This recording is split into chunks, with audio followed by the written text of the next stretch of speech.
नमस्कार, good morning. मेरा नाम है राहुल। आप देख रहे हैं कहानियों का सिलसिला। तो कहानियों के सिलसिले में मैं आपको एक आज ऐसी कहानी, एक ऐसी दास्तान सुनाने वाला हूँ जिसमें कैसे एक जानवर एक मासूम सी बच्ची का चाकुओं से गोद गोद के उसका मर्डर कर देता है। पत्थरों से मारते हुए कैसे मर्डर कर देता है। ये दिल्ली की घटना है। दिल्ली में आए दिन इस तरह की घटनाओं को अंजाम दिया जाता है और दिल्ली के लोगों को थोड़ा भी फ़र्क तक नहीं पड़ता है। उनके सामने सब कुछ हो रहा होता है। कहा जाता है दिल्ली दिल वालों का है। कहाँ है आपका दिल? कहाँ चले गया है आपका दिल? और कौन सा दिल वाला? कैसा दिल वाला? कैसे लोग हैं आप कि आपके सामने एक पतला दुबला सा लड़का जिसके हाथ में एक चाकू है, आप कई लोग कई जनसंख्याओं में खड़े हैं, आपके सामने ये सब हो रहा है, आप देख रहे हैं ये सब हो रहा है और तमाशा देख रहे हैं खड़े होके। और दिल्ली दिल वालों का है। दिल्ली में आइए, दिल्ली दिल वालों का शहर है। कहाँ गया आपका दिल? Very good. आपने सुना होगा कि कुछ दिन पहले दिल्ली में एक अंजलि नाम की लड़की को लगातार 13 किलोमीटर तक सड़कों पे 20 सड़कों पे घसीटा जाता है। कई लोगों ने उसको देखा घसीटते हुए। एक एक आदमी ऐसा नहीं था जो जा कर के कंप्लेन करे कि कोई लड़की घसीटा रही है। किसी को कोई फ़र्क ही नहीं पड़ता। लोग कैसे पत्थर के हो गए हैं। क्या पत्थरों के घर में रहते रहते आप सभी का दिल पत्थर का हो गया है? देखिए, पूरे शहर के बारे में ऐसा नहीं कहा जा सकता है। शहर के लोग बहुत अच्छे हैं, लेकिन फिर भी जिनके सामने ये घटना हो रही, मैं उन लोगों के बारे में बात कर रहा हूँ। अगर आपके सामने ये घटना हुई तो मैं आपके बारे में बात कर रहा हूँ। अगर मेरे सामने ये घटना हो रही होती, मैं अपने बारे में बात कर रहा हूँ। सीसीटीवी कैमरा इसका चश्मदीद गवाह है कि लोग खड़े होकर तमाशा देख रहे थे। एक मूवी है कलयुग, उसमें कहा जाता है कि आज आपका दुख लोगों के लिए तमाशा होता है। बिल्कुल सही स्टेटमेंट है। हम लोग सभी डिस्कवरी चैनल पे देखते हैं कि एक शेर हिरन का शिकार कर रहा है और उसको देख करके एकदम इमोशनल हो जाते हैं, सोचते हैं कोई जाए शेर को मार दे, हिरन को बचा दे। लेकिन ये इमोशन सारा सिर्फ टीवी में होता है। किसी का शादी हो रहा होता है, किसी को कोई मार रहा होता है, हम लोग आंसू बहा रहे होते हैं। कहाँ गया आपका आंसू जब आपके सामने किसी एक बच्ची को, 16 साल की थी वो लड़की, अभी एडल्ट भी नहीं हुई थी, 16 साल की बच्ची थी, इसी साल मैट्रिक के एग्ज़ाम में पास हुई है मई के महीने में। सोचिए क्या उम्र रहा होगा उस बच्ची का। तो कहानी पे आएंगे। कहानी पे आने से पहले बस एक और हाँ, एक और बात बहुत उछल रही है। वो लड़का जो है वो मुस्लिम था। ये मुस्लिम वर्ड मैंने क्यों यूज किया है आपको बताऊंगा आगे चल करके। और वो लड़की हिंदू थी। इस बारे में भी बहुत ज़्यादा बात हो रही है। इस बारे में कोई बात हो नहीं रही है कि लड़की का मर्डर हुआ इतनी बेरहम। इस बारे में ज़रूर बात हो रही है कि लड़का मुस्लिम था, लड़की हिंदू थी, पुलिस मेरा नहीं है, सरकार मेरी नहीं है। बात करेंगे इस बारे में। उससे पहले मैं आपको कहानी पे लेकर के चलता हूँ। तो कहानी कुछ ऐसी है कि एक लड़की है जिसका नाम साक्षी है। तो हाँ, ये शाहबाद डायरी नाम का एक दिल्ली का एक जगह है, वहीं की रहने वाली ये लड़की थी। ठीक है। और लड़का जो था वो भी यहीं का है, साहिल खान लड़के का नाम है। दोनों आसपास ही एरिया में रहते थे। तो धीरे धीरे मिले होंगे, कहीं दोस्ती हुई दोनों में, फ़ोन नंबर एक्सचेंज हुआ, फ़ोन पे बातें होनी शुरू हुई, बात होने लगी, धीरे धीरे आगे बढ़ी, दोस्ती हुआ, प्यार हुआ, बात करते थे लोग।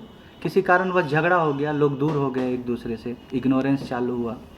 तो झगड़ा होते रहता था। तो कहानी कुछ ऐसी है। ये 28 मई की घटना है, आप लोग जानते ही होंगे, सभी लोग बात कर रहे हैं इस बारे में। 28 मई की रात 8:45 का ये घटना है। तो होता क्या है कि जो साक्षी है उसकी एक फ्रेंड रहती है, बचपन की दोस्त, बहुत गहरी दोस्ती रहती है। उसकी एक फ्रेंड रहती है, नाम है नीतू। तो उसकी शादी हो चुकी होती है, उसका एक प्यारा सा बेटा भी है फूल जैसा। तो उसकी शादी हो चुकी होती है, लेकिन कुछ दिन पहले किसी अनहोनी घटना की वजह से पुलिस उनके पति को पकड़ के जेल में बंद कर देती है। फ़िलहाल अभी भी वो जेल में ही हैं। तो उनको कंसोल करने के लिए जो साक्षी है नीतू के घर पे ही रह रही थी पिछले 10 दिन से। चूँकि घर अगल बगल था इसीलिए आते जाते रहती थी, तो कोई दिक्कत था नहीं। और चूँकि फ्रेंड अकेली थी तो बचपन की दोस्त उसका मदद कर रही थी। तो साहिल को ये बात पता होती है कि वो नीतू के घर पे रहती है, अपने घर भी आती है। तो 28 मई की रात नीतू का जो बेटा है उसका जन्मदिन रहता है। तो साहिल को पता होता है कि जन्मदिन सेलिब्रेट करने के लिए लोग बाहर आएंगे ही। वैसा ही होता है। 8:30 बजे रात के आसपास नीतू निकलती है घर से बाहर अपने घर को जाने के लिए। वहाँ से उसको कुछ सामान वगैरह जो भी लेना होता है। साहिल खड़े रहता है बाहर में, दोनों मिलते हैं, बातें होती है, फिर धीरे धीरे झगड़ा स्टार्ट होने लगता है। ये साहिल पहले से फुल्ली प्रिपेयर्ड होके के गया था, अपने पॉकेट में चाकू रख के गया था कि आज, सोच के गया था कि आज मुझे इस घटना को अंजाम दे देना है। ऐसा ही होता है, जब बात आगे बढ़ती है, झगड़ा आगे बढ़ता है, तो साहिल अपने पॉकेट से चाकू निकालता है। लड़की डर जाती है, भागती है। वहीं एक गली रहता है, उस गली में जाती है। और उस गली में एक सीसीटीवी कैमरा लगा हुआ था, उस कैमरे में ये सब रिकॉर्ड है। मैं आपको बता रहा हूँ कि आप अगर देख लेंगे उस लड़की की लाश को नग्न आँखों से, खुले आँखों से, तो विश्वास करिए आप साल भर तक सो नहीं पाएंगे। इतनी बेरहमी से उसको मारा गया। 60 सेकेंड के अंदर में 46 बार चाकुओं से गोदा गया है उसके शरीर को, उसके मुंह को, उसकी आँखों को, उसके कान को, उसके छाती को, और बता नहीं सकता हूँ कैसे कैसे जगहों पे बड़े पत्थरों से चूड़ा गया है बदन को। एक एक बॉडी के पार्ट को चूड़ दिया गया है एकदम। एक राक्षस भी ऐसा काम नहीं करता है जिस काम को इस लड़के ने अंजाम दिया है। बेरहमी से मारा है। जब उसको पूरी तरह से गोद के चूड़ के मार रहा था, लोग वहाँ से पार हो रहे थे। ऐसे पार हो रहे थे जैसे कि बगल में कुछ हो ही नहीं रहा हो। ऐसे पार हो रहे थे जैसे कि कोई फिल्म चल रहा हो, किसी को कोई मतलब ही नहीं है। 17 लोग 1 मिनट में वहाँ से पार हुए थे। 17 से 20 लोगों का कुछ डाटा है। उसमें से सिर्फ जब स्टार्टिंग में इसका हाथ पकड़ के वो खींच रहा था तो एक लड़के ने हिम्मत दिखाई थी। जब वो उसको चाकू दिखाता तो वो भी भाग जाता है।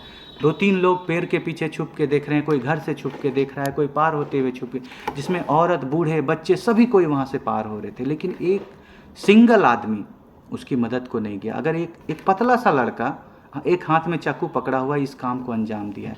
अगर एक लोग ने हिम्मत दिखाई होती तो आज वो बच्ची जिंदा होती। सिर्फ एक लोग, एक पत्थर उठा के अगर कोई उसके ऊपर मारता तो वो आज जिंदा होती।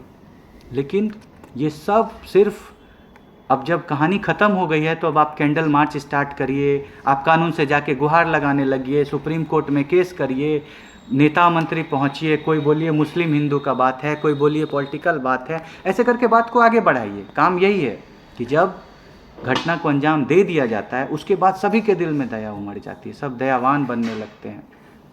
तो खैर हुआ ही ऐसा, ऐसे करके चाकू से गोद करके उसको मार दिया गया। उसके बाद वो लड़का एकदम निडर जैसा वहाँ से निकला, कोई डर नहीं था उसके दिल में, चुपचाप गया। फिर उसको लगा कि कहीं लड़की बच गई, वापस आता है, फिर से चाकुओं से मारता है, फिर से ईंट पत्थरों से मारता है, जब तक वो पूरा श्योर शॉट ना हो जाता है कि अब ये नहीं बचेगी। फिर आराम से वो चले जाता है। लेकिन उसको लगता है कि आज नहीं तो कल कभी ना कभी तो हम फंसेंगे ही, तो अपने घर ना जा कर के वो दूसरे जगह भाग जाता है, दिल्ली से दूर किसी और जगह चले जाता है और जगह जा कर के छुप जाता है। पुलिस ने पता लगाया कि वो कहाँ जा कर के छुपता है, पुलिस ने उसकी गिरफ्तारी भी की, लड़का गिरफ्तार भी है। लेकिन इससे क्या फ़र्क पड़ता है? यहाँ बात ये नहीं है कि उस लड़की का मर्डर हुआ, लेकिन बात ये है कि उसका मर्डर रोका जा सकता था। वहाँ कई लोग मौजूद थे। सोचिए, एक इंसान को रोकने के लिए कितने लोगों का ज़रूरत है? कहाँ गई लोगों की इंसानियत? एक्चुअली बात है कि मेरे ऊपर नहीं हो रहा है ना, आपके ऊपर हो रहा है, और आपके ऊपर हो रहा है तो हो रहा है, मेरे को इससे क्या लेना देना है? आज इतना स्वार्थी हो गया है दुनिया कि किसी को कोई फ़र्क ही नहीं पड़ता है कि क्या हो रहा है। एकदम फ़र्क नहीं पड़ता है। वो छोटी सी बच्ची को मारा जा रहा था, कूचा जा रहा था, और लोग खड़े होकर तमाशा देख रहे थे। क्या वो एक लड़का 20 आदमियों को अकेले मार सकता था? जो लोग वहाँ से मौजूद, यहाँ तक कि इतनी शर्मिंदगी की बात है कि लोग चले जा रहे थे, देख रहे थे, तमाशा चल रहा है, इस तरह का सिचुएशन था।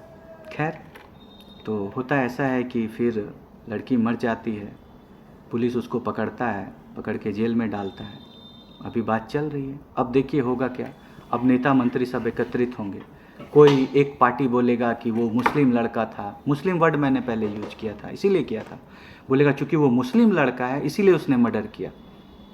क्या यहाँ पे ये सोचना ज़रूरी है कि वो मुस्लिम है या हिंदू है? क्या यहाँ पे ये ज़रूरी नहीं है कि उसने एक मर्डर किया है? क्या मर्डर करने वालों की कोई धर्म होती है, कोई जात होती है, कोई पहचान होती है? मर्डर करने वाला सिर्फ मर्डरर होता है, वो किसी भी धर्म का हो, किसी भी जाति का हो।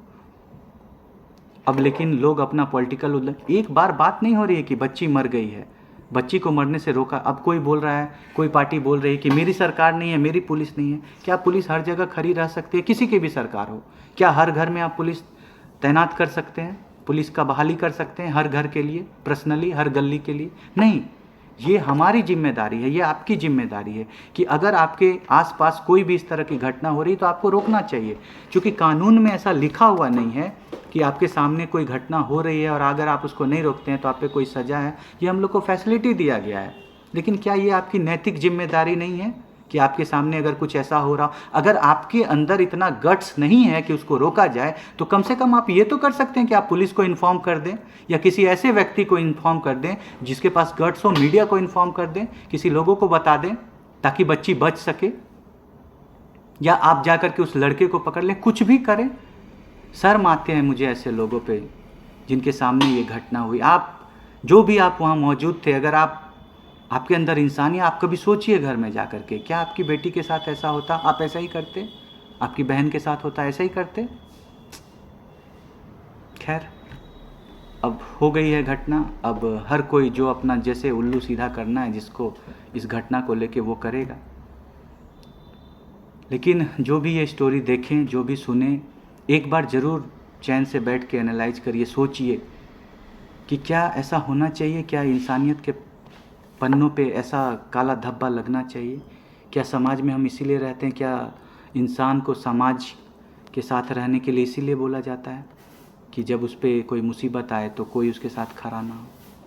ये कहानी बहुत दर्दनाक है और आपको मैं बता रहा हूँ कि अगर आप उस लड़की की तस्वीर देख लेते जो मैंने देखी है, अब चूँकि काम है देख लेते हैं हम लोग, देखा है मैंने भी, तो भूल नहीं पाएंगे आप उस तस्वीर को, घूमते रहेगा आपके दिमाग में, परेशान होते रहेंगे आपकी, कैसे कोई ऐसा जानवर ऐसा कर सकता है। हमारे कानून में भी ऐसा है कि अब आप लोअर कोर्ट होगा, फिर हाई कोर्ट होगा, फिर सुप्रीम कोर्ट होगा, मामला चलते रहेगा, कातिल आराम से खाना खाते रहेगा, पीते रहेगा। क्या है ये समाज? खैर, इस तरह मैं एक कहानी लेके आया जो कि बहुत दर्दनाक कहानी है। क्या बोलूँ इसके बारे में, आप कमेंट में ज़रूर बताइए कि लोगों को क्या करना चाहिए था। आप अगर उस जगह होते तो आप क्या करते? और अगर फ्यूचर में आप कभी ऐसे घटनाओं के सामने रहेंगे तो कृपया करके मदद करिए, गुहार लगाता हूँ आपसे। ये बोल करके मैं अपनी कहानी को एंड करता हूँ, फिर से आऊँगा। कमेंट ज़रूर करें, तब तक के लिए धन्यवाद।